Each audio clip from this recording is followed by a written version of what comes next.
ಆತ್ಮೀಯ ಬಂಧುಗಳೇ, ಮಹಾಭಾರತ ಉದ್ಯೋಗ ಪರ್ವ. ಇದರಿಂದ ದುರ್ಯೋಧನ ಪಾಂಡವರಿಗೆ ತಿಳಿಸೋದಕ್ಕೆ ಉಲೂಕನಿಗೆ ಕಟು ಸಂದೇಶವನ್ನ ತಿಳಿಸೋದು, ಈ ವಿಷಯದ ಬಗ್ಗೆ ನಾವು ತಿಳ್ಕೊಳ್ಳೋಣ. ಅಂದ್ರೆ ದುರ್ಯೋಧನ ಪಾಂಡವರಿಗೆ ಕೆಲವೊಂದು ವಿಷಯಗಳನ್ನ ತಿಳಿಸೋದಕ್ಕೆ ಅಂತ ಒಬ್ಬ ದೂತನನ್ನ ಕಳಿಸ್ತಾ ಇದ್ದಾನೆ. ಅದು ಏನು? ಕಟು ಸಂದೇಶ. ಅವರಿಗೆ ಮನಸ್ಸಿಗೆ ನೋವಾಗ್ಬೇಕು ಅಥವಾ ಚುಚ್ಚಬೇಕು, ಆ ರೀತಿ ಮಾತುಗಳನ್ನ ಹೇಳಿ ಕಳಿಸ್ತಾ ಇದ್ದಾನೆ. ಅದ್ರ ಬಗ್ಗೆ ಇವಾಗ ತಿಳ್ಕೊಳ್ಳೋಣ. ಸಂಜಯ ಹೇಳ್ತಾನೆ, ಮಹಾರಾಜರೇ, ಮಹಾತ್ಮ ಪಾಂಡವರಿದಾರಲ್ಲ, ಅವರು ಹಿರಣ್ಯವತಿ ಅನ್ನುವಂತ ನದಿ ದಡದಲ್ಲಿ ಬಿಡಾರವನ್ನ ಹೂಡಿದ್ದಾರೆ. ಯಾಕೆ ಅಂತಂದ್ರೆ ಇಲ್ಲಿ ಧೃತರಾಷ್ಟ್ರ ಕೇಳ್ತಾನಲ್ಲ ಪ್ರಶ್ನೆ ಸಂಜಯನಿಗೆ, ಈಗ ಕುರುಕ್ಷೇತ್ರಕ್ಕೆ ಪಾಂಡವರು ಕೌರವರು ಹೋದ್ಮೇಲೆ ಅಲ್ಲಿ ಏನಾಯ್ತು ಅದನ್ನ ಹೇಳು ಅಂತಂದ್ಬಿಟ್ಟು ಈಗ ಸಂಜಯ ಹೇಳ್ತಾ ಇದ್ದಾನೆ. ಅವರು ಹಿರಣ್ಯವತಿ ಅನ್ನುವಂತ ನದಿಯ ದಡದಲ್ಲಿ ಬಿಡಾರವನ್ನ ಹೂಡ್ಕೊಂಡಿದ್ದಾರೆ ಪಾಂಡವರು. ಮತ್ತೆ ಕೌರವರು ಇನ್ನೊಂದು ಬೇರೆ ಸ್ಥಳದಲ್ಲಿ ಶಾಸ್ತ್ರೋಕ್ತ ವಿಧಿಯಿಂದ ತಮ್ಮ ಚಾವಣಿಗಳನ್ನ ಹಾಕೊಂಡಿದ್ದಾರೆ. ಅಲ್ಲಿ ರಾಜ ದುರ್ಯೋಧನ ಬಹಳ ಉತ್ಸಾಹದಿಂದ ತನ್ನ ಸೈನ್ಯವನ್ನೆಲ್ಲ ಅಲ್ಲಿ ಇರಿಸ್ತಾನೆ. ಇಲ್ಲಿ ಇರಿ ಅಂತ ಅಂದ್ಬಿಟ್ಟು.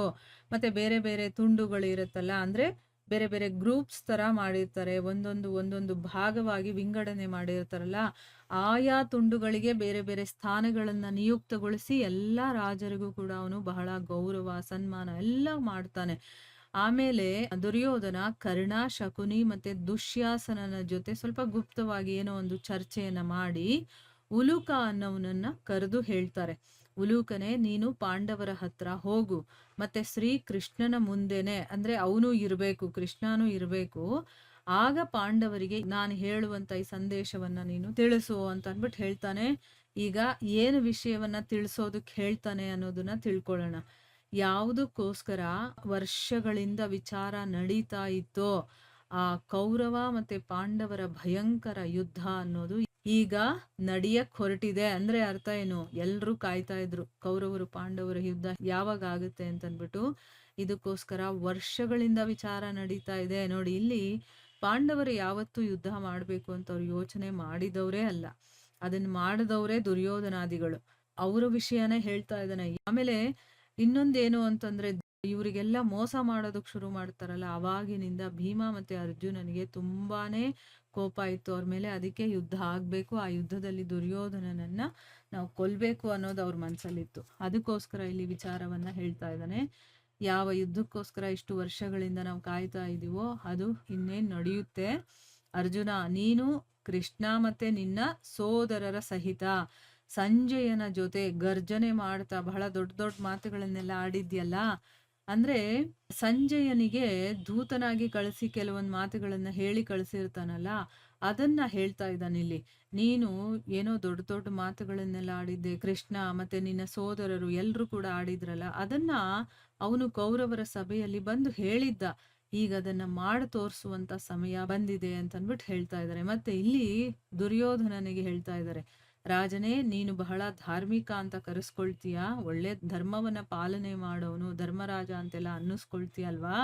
ಈಗ ನೀನು ಅಧರ್ಮದಲ್ಲಿ ನಿನ್ನ ಮನಸ್ಸನ್ನ ಯಾಕಿಟ್ಟಿದೀಯಾ ಅಂತಂದ್ಬಿಟ್ಟು ಕೇಳ್ತಾ ಇದ್ದಾನೆ. ಇದನ್ನೇ ವಿಡಾಲ ವ್ರತ ಅಂತ ಕರೀತಾರೆ. ಈಗ ನೀನು ಧರ್ಮಜ್ಞ ಅಂತ ಅನ್ನಿಸ್ಕೊಂಡಿದೀಯ, ಆದ್ರೆ ನಿನ್ನ ಮನಸ್ಸಲ್ಲಿ ಧರ್ಮ ಅನ್ನೋದಿಲ್ಲ ಅನ್ನೋದನ್ನ ಅವನು ಹೇಳ್ತಾ ಇರೋದು.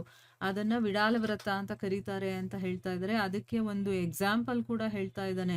ಒಂದ್ಸರಿ ನಾರದರು ನನ್ನ ತಂದೆಗೆ ಅಂದ್ರೆ ಧೃತರಾಷ್ಟ್ರನಿಗೆ ಈ ವಿಷಯದಲ್ಲಿ ಹೇಳಿದ್ರು, ಈ ವಿಡಾಲ ವ್ರತದ ಬಗ್ಗೆ. ಅದನ್ನ ನಾನು ಕೂಡ ನಿಮಗೆ ತಿಳಿಸ್ತೀನಿ ಕೇಳಿ ಅಂತ ಅಂದ್ಬಿಟ್ಟು ಹೇಳ್ತಾನೆ. ನೋಡಿ, ಇಲ್ಲಿ ಧರ್ಮರಾಯನನ್ನ ಅವನು ಧರ್ಮವನ್ನ ಪಾಲನೆ ಮಾಡಲ್ಲ, ಅಧರ್ಮಿ ಅವನು, ಅಥವಾ ಮನಸ್ಸಲ್ಲಿ ಒಳಗಡೆ ಒಂದ್ ಇಟ್ಕೊಂಡು ಹೊರಗಡೆ ಒಂದ್ ತೋರಿಸ್ಕೊಳ್ತಾನೆ ಅನ್ನೋ ರೀತಿ ಇಲ್ಲಿ ಹೇಳ್ತಾ ಇದ್ದಾನೆ. ಈ ವಿಚಾರವನ್ನೆಲ್ಲ ನೀನು ಹೋಗಿ ಪಾಂಡವರಿಗೆ, ಅದು ಕೃಷ್ಣ ಇರ್ಬೇಕಾದ್ರೇನೆ ಹೇಳ್ಬೇಕು ಈ ವಿಚಾರಗಳನ್ನ ಅಂತ ಹೇಳ್ತಾ ಇದ್ದಾನೆ. ಇಲ್ಲಿ ಅರ್ಜುನನನ್ನ ಬೈದ ಇಷ್ಟೊತ್ತು, ಏನು ದೊಡ್ಡ ದೊಡ್ಡ ಮಾತಾಡೋದಲ್ಲಪ್ಪ, ಇವಾಗ ನೀನು ಹೇಳಿರುವಂತ ಮಾತು ನಡೆಸ್ಕೊಡ್ಬೇಕು, ಅಂದ್ರೆ ಅದನ್ನ ಮಾಡಿ ತೋರಿಸ್ಬೇಕು ನೀನು. ಆ ಒಂದು ಸಮಯ ಬಂದಿದೆ, ನೀನ್ ಮಾಡಿ ತೋರ್ಸು ಅಂತ ಹೇಳ್ತಾನೆ. ಅದೇ ಈಗ ಧರ್ಮರಾಯನಿಗೆ, ಏನ್ ಧರ್ಮರಾಜ ಹಾಗೆ ಹೀಗೆ ಅಂತ ಅನ್ನಿಸ್ಕೊಳ್ತೀಯ, ಆದ್ರೆ ನೀನು ಮಾಡುವಂತ ಕೆಲಸ ಎಲ್ಲ ನಿನ್ನ ಮನಸ್ಸಲ್ಲೇ ಬೇರೆ ಇರುತ್ತೆ, ಆದ್ರೆ ನೀನು ಹೇಳೋದೇ ಬೇರೆ ಆಗಿರುತ್ತೆ ಅನ್ನೋ ರೀತಿ ಹೇಳಿ ಇದನ್ನ ವಿಡಾಲ ವ್ರತ ಅಂತ ಕರೀತಾರೆ ಅಂತ ಅಂದ್ಬಿಟ್ಟು ಅದಕ್ಕೊಂದು ಏನೋ ಒಂದು ಎಕ್ಸಾಂಪಲ್ ಆಗಿ ಒಂದು ಸ್ಟೋರಿ ಹೇಳೋದಕ್ ಶುರು ಮಾಡ್ತಾನೆ. ಈ ಸ್ಟೋರಿ ಯಾರು ಹೇಳಿದ್ರು, ಯಾರಿಗ್ ಹೇಳಿದ್ರು ಅಂತಂದ್ರೆ ನಾರದರು ನನ್ನ ತಂದೆಗೆ ಹೇಳಿದ್ದಂಥ ವಿಷಯ. ಯಾಕಂದ್ರೆ ನಾರದರು ಯಾರು? ಅವರು ಭಕ್ತರು ಮತ್ತೆ ಜ್ಞಾನಿಗಳು ಅಲ್ವಾ? ಅವ್ರು ಹೇಳಿದ್ದಾರೆ ಅಂತಂದ್ಮೇಲೆ ಇದು ವಿಷಯ ಚೆನ್ನಾಗಿ ಒಂಥರ ತೂಕವಾಗಿರುತ್ತೆ ಅಂತ ಅವನಿಗೆ ಗೊತ್ತು.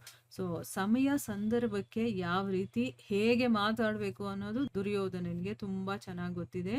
ಸೊ ಆ ವಿಡಾಲ ವ್ರತದ ಕಥೆ ಏನು ಅನ್ನೋದನ್ನ ನಾವು ಮುಂದಿನ ಭಾಗದಲ್ಲಿ ಕೇಳೋಣ. ಇಲ್ಲಿಗೆ ನಾವು ನಿಲ್ಸೋಣ. ಹರೇ ಕೃಷ್ಣ.